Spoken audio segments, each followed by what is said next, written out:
Non, elles sont vraiment sympas ces matrices diagonales, vous allez vite comprendre pourquoi. Prenons A et B, ces matrices-là, deux matrices carrées de taille 3, elles sont diagonales, ces deux matrices.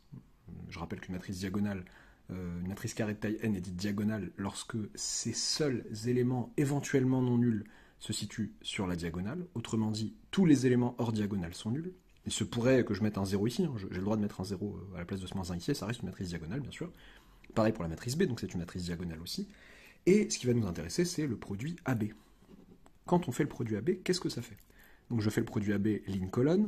Bon, je ne vais pas le faire au brouillon. Je vous invite, si vous avez du mal avec le produit matriciel, à revenir sur, je ne sais plus quelle vidéo de la série, c'était celle où il y a le produit matriciel, celle où on introduit le produit matriciel qui sera suggéré à l'écran de la vidéo au moment où je parle. Alors, AB, c'est le produit de ces deux matrices-là, celle-là fois celle-là. Eh bien, ligne fois colonne, qu'est-ce que ça va nous faire? Ça va nous faire, pour le premier coefficient ici, donc 3 fois 1 plus 0 fois 0 plus 0 fois 0, donc 3 fois 1, donc 3, quoi.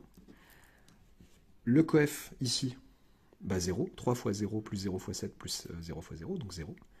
Le coef ici, 3 fois 0 plus 0 fois 0 plus 0 fois moins 1,5, 0. 0 fois 1 plus moins 1 fois 0 plus 0 fois 0, 0 encore. Le coef au milieu ici, 0 fois 0 plus moins 1 fois 7, donc je vais mettre moins 1 fois 7, même si je sais calculer moins 1 fois 7, ok. 0 fois 0 plus moins 1 fois 0 plus 0 fois moins 1,5, 0. Bon, là pareil, 0, 0, et là, 4 fois moins 1,5. Ah, zut, tu vas tenir, c'est bon. Ok, donc A fois B, donc la matrice AB, le produit entre la matrice A et la matrice B, ça nous donne en fait une matrice diagonale, et en diagonale, qu'est-ce qu'on retrouve? Le produit terme à terme des coefficients diagonaux. Et c'est aussi BA par la même occasion. BA, ce serait la même chose, ce serait 1 fois 3, 7 fois moins 1 et moins 1,5 fois 4. Donc en fait, ce qui est super sympathique avec la matrice diagonale, c'est que le produit de deux matrices diagonales d'une même taille est très simple à faire. AB ici, bon, en l'occurrence, je finis le travail, ça fait 3, 0, 0, 0, moins 7, 0, 0, 0, moins 2, on a bien compris. Ok, alors, deux matrices diagonales de même taille commutent forcément entre elles. Attention à la tentation présente parfois chez certains élèves de dire, bon, bah, en fait, une matrice diagonale commute avec n'importe quelle autre matrice. C'est faux.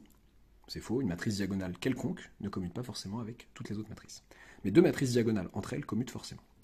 Ok, et ce qui est sympathique, c'est qu'on a vu que le produit de matrices diagonales se faisait sans douleur. Donc, là, on l'a fait pour voir, mais finalement, maintenant que vous savez ça, vous avez deux matrices diagonales de même taille, produit, boum, produit, coef par coef.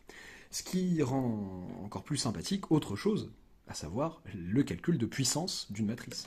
Lorsque la matrice dont je calcule les puissances est diagonale, bah c'est super sympathique. On a dit que le produit de matrice diagonale se faisait de cette manière. Donc si je veux calculer A au carré maintenant, donc A fois A, bah je fais la même chose, mais sauf que cette fois-ci, c'est la diagonale de A avec la diagonale de A. Donc ça fait 3 au carré, donc 9, moins 1 au carré, 4 au carré, sur la diagonale et 0 ailleurs.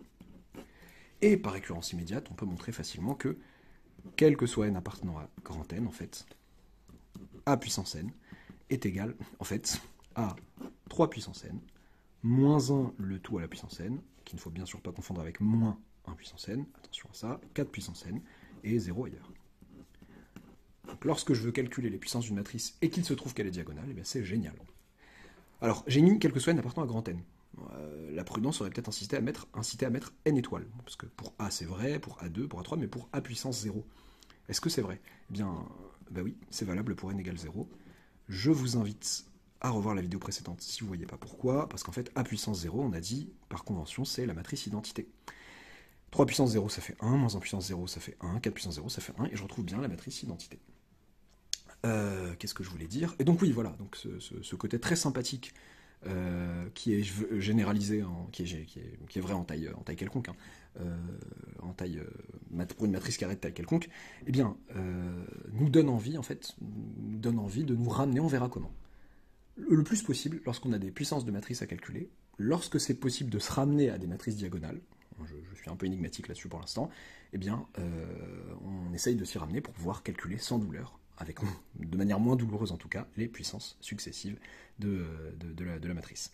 Donc, si je veux généraliser le résultat, si D appartient à M, N de R, oula, mais M ils sont vraiment très moches de vidéo en vidéo, là je vais faire très attention à ne pas mettre puissance N du coup, puisque N c'est la taille de la matrice, pas confondre. Donc je vais poser D égale lambda 1, lambda 2, donc en diagonale, il y a les lambda i, et ailleurs, il n'y a que des zéros. Donc, quel que soit k appartenant à grand N, eh bien d puissance k n'est autre que lambda 1 puissance k, lambda 2 puissance k, lambda n puissance k, ça c'est en diagonale, et ailleurs, 0. Donc remarque, en fait, moi je m'intéresse qu'à la diagonale, mais remarque, le produit matriciel qui n'est pas censé se faire coefficient par coefficient, eh bien pour deux matrices diagonales, il se fait en fait coefficient par coefficient. Si je fais ça fois ça, ça fois ça, ça marche. Bon, les zéros ailleurs ne m'intéressent pas, mais il se trouve que ce sont des matrices spéciales pour lesquelles le produit coïncide avec un produit plus simple que le produit matriciel. Voilà, à plus ou moins bientôt pour la prochaine vidéo de cette série.